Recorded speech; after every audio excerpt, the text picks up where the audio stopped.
కొట్లాటకు కోళ్లు సిద్ధమయ్యాయి. కొట్లాటకు పందెం రాయిళ్లు సై అంటున్నారు. 100 ఎకరాల్లో పార్కింగ్, ఫుడ్ స్టాల్స్, ఫ్లడ్ లైట్ల వెలుగులు, ఎల్ఈడీ తెరలు, కూర్చొని ఆస్వాదించేందుకు కుర్చీలు, వీఐపీల కోసం సోఫాలు. ఇలా ఒకటేంటి, కృష్ణా గోదావరి జిల్లాల్లో కోడి పందాలకు భారీ బరులు, సకల సౌకర్యాలతో ఆహ్వానం పలుకుతున్నాయి.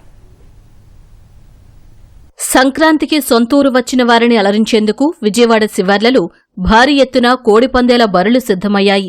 గోదావరి జిల్లాలకు ఏమాత్రం తీసిపోని విధంగా కేసరపల్లిలో 50 ఎకరాల విస్తీర్ణంలో బరి సిద్ధం చేశారు. ప్రధాన వేదిక చుట్టూ కుర్చీలు, వీఐపీలకు సోఫాలు కూడా వేశారు. కోడి పందాలు కాదు, కత్తులు కట్టుకోకుండా చట్టానికి అనుకూలంగా దానికి కోర్టు యొక్క పరిధికి లోబడే అన్నీ చక్కగా నిర్వహిస్తున్నాం.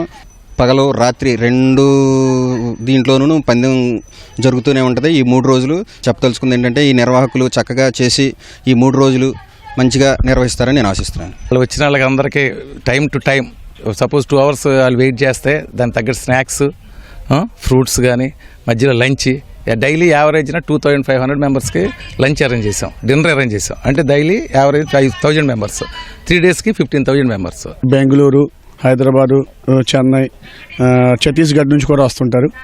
మా ఫ్రెండ్స్ ఛత్తీస్గఢ్ వచ్చేవాళ్ళు చాలామంది ఉన్నారు. వచ్చి ఈ 3 రోజులు ఇక్కడ స్పెండ్ చేసి వెళ్తారు. ఇక రామవరప్పాడులో జాతరను తలపించేలా బరిని సిద్ధం చేశారు. రాజకీయ నాయకుల కటౌట్లు కూడా పెట్టారు. పందేలకు వచ్చేవారికి ట్రాఫిక్ ఇబ్బందులు తలెత్తకుండా పార్కింగ్ కోసం స్థలం చదును చేశారు. నిబంధనల మేరకు పందెం కోడి కాళ్లకు కత్తి కట్టకుండా పోటీలు నిర్వహిస్తామని నిర్వాహకులు తెలిపారు.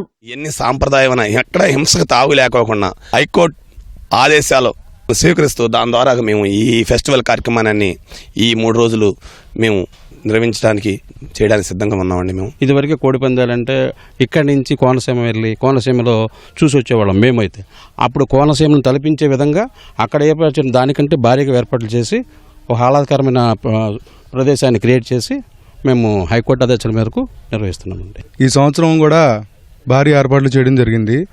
లాస్ట్ టైము కన్నా మహిళలు ఎక్కువగా వస్తారని మేము ఎక్స్పెక్ట్ చేస్తున్నాం.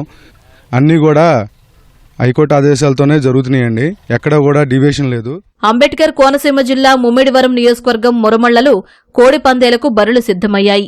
ప్రధాన పందెం జరిగే ప్రదేశాన్ని సుందరంగా తీర్చిదిద్దారు. వందలాదిగా వచ్చే కార్లు, ద్విచక్ర వాహనాల కోసం ప్రత్యేక పార్కింగ్ సిద్ధం చేశారు. పోటీలు దూరం నుంచి కనిపించేలా ఎల్ఈడీ తెరలు ఏర్పాటు చేశారు. పోలీసు నిబంధనల మేరకు కోళ్లకు కత్తి కట్టకుండా పోటీలు జరుపుతామని నిర్వాహకులు తెలిపారు. ముమ్మిడివరం, కాట్రేనికోన పరిధిలోనూ భారీ ఎత్తున పందేలకు వేదికలు సిద్ధమవుతున్నాయి.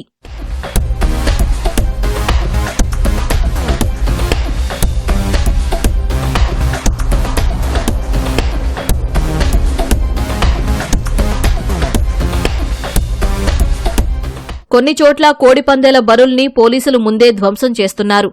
ఏలూరు, పశ్చిమ గోదావరి జిల్లాల కలెక్టర్లు, ఎస్పీల సూచనల మేరకు తోటలు, ఖాళీ మైదానాల్లో ఏర్పాటు చేసిన బరులను జేసీబీ, ట్రాక్టర్ల సహాయంతో దున్నేశారు. కోడి పందేలు, జోదం చట్టరీత్యా నేరమని, నిబంధనలు ఉల్లంఘిస్తే చర్యలు తీసుకుంటామని పోలీసులు హెచ్చరిస్తున్నారు.